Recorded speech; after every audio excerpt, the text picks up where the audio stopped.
In 2007, Tropic Thunder made waves as a satirical comedy on the offensive nature of method acting in order to achieve accolades and praise in the form of Oscar nominations. And the Oscar goes to? This film, starring Ben Stiller and Robert Downey Jr., aimed to be as offensive as possible, even casting Robert Downey Jr. in blackface. What do you mean, you people? What do you mean, you people? One of the most famous and often quoted lines states, You went full man. Never go full You don't buy that? That's Sean Penn, 2001, I Am Sam. Remember? Went full Went home empty-handed. implying that in order to win Oscars, you play the role of someone who is only slightly disabled but without a full-on intellectual disability. This is a practice known in the disabled performing arts community as cripping up, a practice in which non-disabled actors play disabled characters instead of casting an actually disabled performer for the role. This is a fairly lucrative practice, as over 95 years of Academy Awards, 61 nominations were made for actors portraying disabled characters, with 27 of them going on to win. Out of those 27 actors, only 2 were actually disabled themselves. This practice is often justified by fans with films such as My Left Foot, What's Eating Gilbert Grape, and as mentioned in Tropic Thunder, I Am Sam. So, since everyone always wants me to talk about it, let's talk about The Good Doctor. Yay.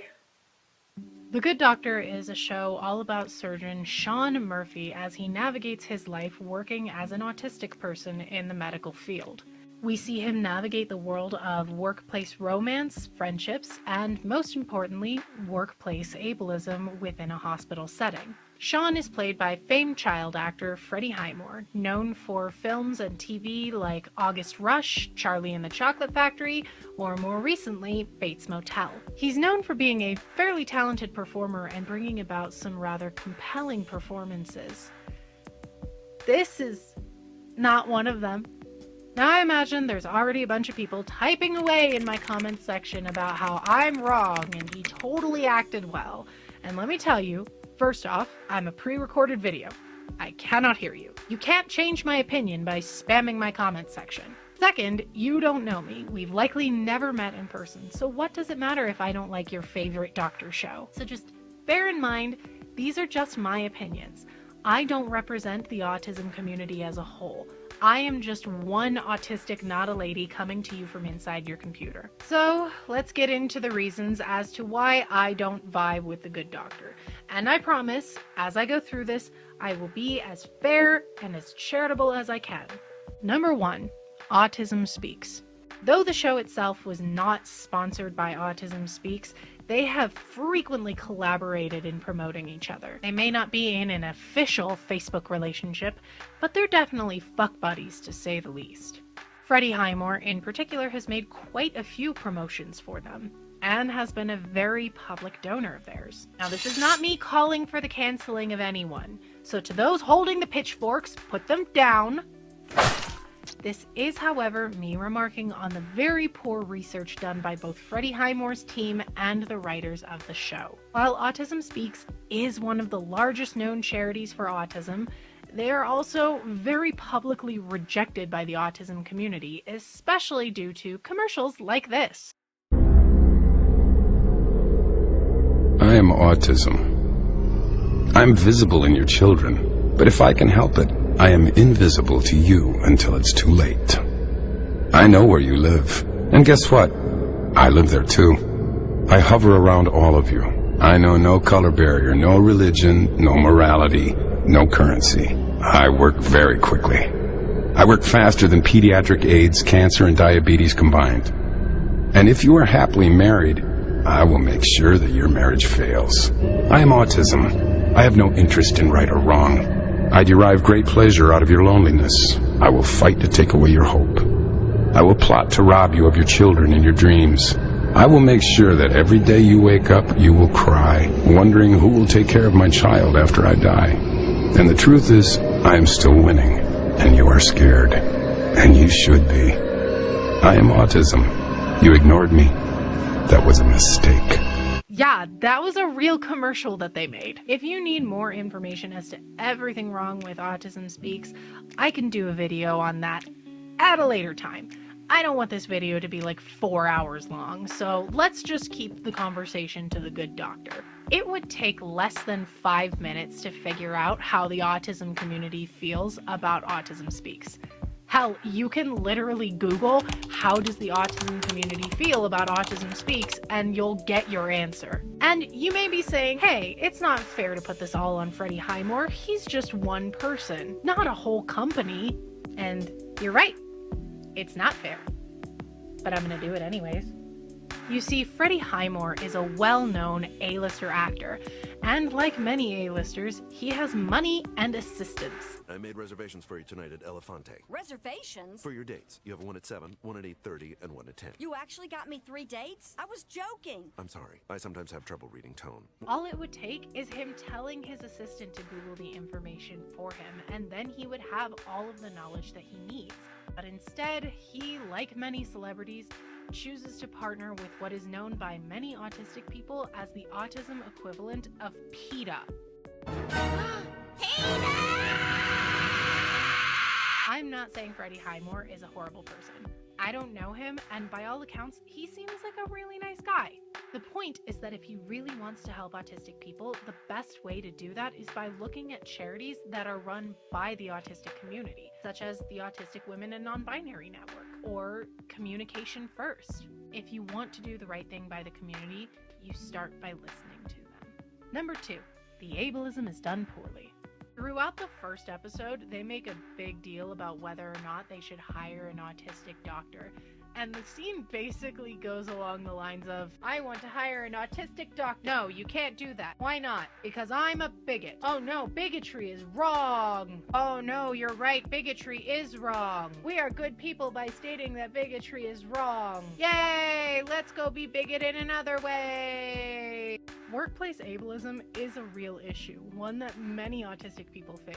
Hell, it's the most common form of ableism that I have faced. But workplace ableism is more than just, I don't want to hire an autistic person because I'm a bigot, which, by the way, is a total violation of the Americans with Disabilities Act. But the second anyone whistle blew, this hospital would have to pay a hefty fine of only $75,000? Oh my god, even the ADA doesn't care about disabled people that much. Workplace ableism is far more covert than this episode makes it seem. Very rarely do employers outright say they won't hire a disabled person because of their disability. More often than not, they'll cite things like behavioral issues, or communication issues, or even insubordination to cover up the fact that they simply just don't want to deal with the effort of accommodating a disabled person. You know that scene in Hidden Figures where Kevin Costner takes the whites only sign off the bathroom door at NASA and says, "We don't do that at NASA"? Scene that didn't actually happen in history because Kevin Costner is a character that the writers made up to make white people feel better about the actual racism that real life people of color were experiencing at the time. This is the autism equivalent of that scene. It's non-disabled people giving themselves an insert character to make them feel like they would be the good person in this scenario. A much more well done version of this scenario is in, and I cannot believe I am defending this, Grey's Anatomy Season 5 Episode 8, where throughout the episode, Dr. Bailey continuously undermines Dr. Virginia Dixon and forces her into uncomfortable positions where she has to break her rules and routines. Is the rule I forgot to tell you about. If I went down to pathology right now, would they know about the rule? Oh, the chief would know. It's his rule. He declared it. Something very difficult for autistic people to do. As the audience, we don't realize how bad this is until the end of the episode, where Dr. Dixon informs Bailey that she knows what Bailey has been doing, and that it was as a result of Bailey's ableism towards her as an autistic person. Are you familiar with Asperger's syndrome, Dr. Bailey? Of course, significant impairment during social situations. I'm not good at cues like sarcasm or condescension, but I do know when I'm being manipulated, and I know when I'm being made fun of. I don't think I like this hospital very much. I don't think I like this hospital at all.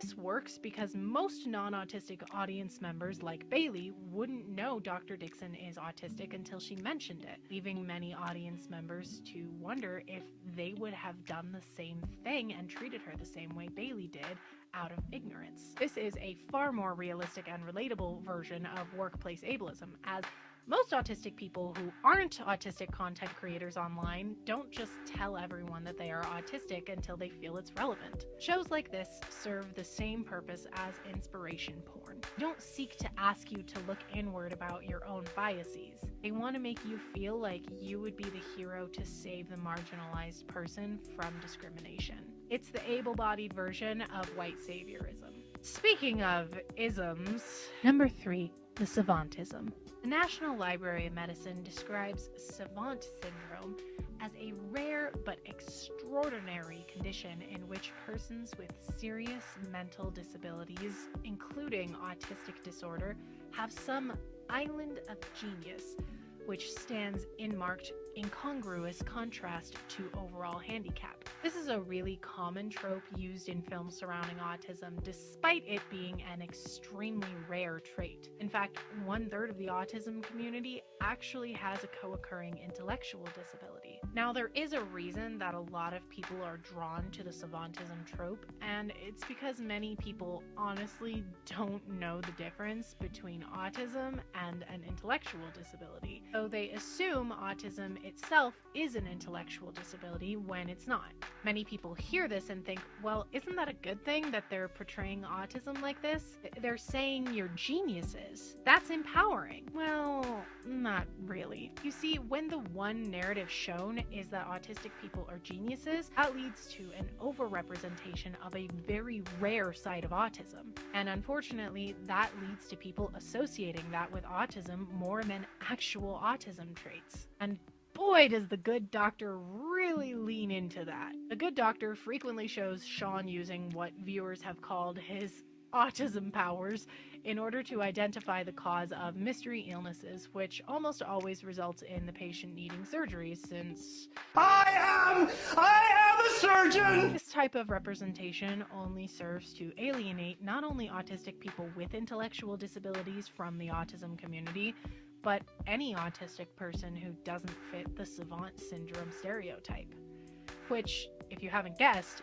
is most of us. This also leads to the public expecting this form of autism from actually autistic people, and then them being upset with us when we can't deliver on that. This sort of expectation also leads to a lack of diagnosis for people who don't fit the stereotypes. But let's get to the crux of the problem, the biggest issue with The Good Doctor. Number 4. Freddie Highmore is not good at playing an autistic person. When I was in performing arts school, one of the most useful things I ever learned was if your character is drunk, don't play it as drunk. Play it as you pretending to be sober. The reasoning behind this is that drunk people don't tend to act drunk. They tend to act like they are sober. And the same goes for autistic people. We don't act autistic. Many of us mask our symptoms in an attempt to blend into society for safety purposes. And most of us don't do this nearly as well as we think we do. Freddie Highmore seems to be taking after previous actors do when portraying autism, and only takes inspiration from the most stereotypical of autistic people who lack the ability to mask. And when portraying those stereotypical traits, doesn't seem to understand why they are there. Now, in his defense, this is not something unique to him. This is actually a point to most portrayals of autism by non-autistic actors. When non-autistic actors portray autism, they hyper-focus on traits such as lack of eye contact or stimming, but don't ask themselves why autistic people don't make eye contact or why autistic people stim. We don't just avoid making eye contact for the fun of it. We avoid it because it's uncomfortable and downright painful at times. We stim not because moving around feels good. Okay, it does, but that's not the only reason why we do it. We do it as a means to manage and express our emotions and anxieties in a healthy manner. This is one of many reasons as to why the autism community has been pushing so heavily recently for autistic characters to be played by autistic actors. Because when non-autistic actors portray our disability, they don't do it right. And to be honest, I think that's the exact reason why non-autistic audience like watching these characters. They don't like seeing actually autistic people be ourselves, especially in real-life situations, because it would force them to do some introspection and really ask themselves if they've really been the ally that they want to believe they are to the autistic community. First mainstream inclusion of an autistic person in film and TV was Dustin Hoffman in the 1988 film Rain Man, a film for which Hoffman went on to win the Oscar for Best Actor. In the last now almost 40 years, I look back to the portrayals of autism and honestly, they haven't evolved much. When you really compare Sean Murphy to Raymond Babbitt, there's not really much of a difference aside from Sean having just slightly better social skills and slightly lower support needs.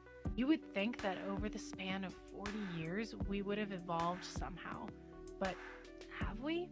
Well, the good news is, after 40 years, we are finally starting to make actual progress with representation, especially in shows like Not Dead Yet, starring the drastically underrated Gina Rodriguez, and actually autistic actor Rick Glassman as her autistic roommate, Edward. Is Edward a stereotypical presentation of autism?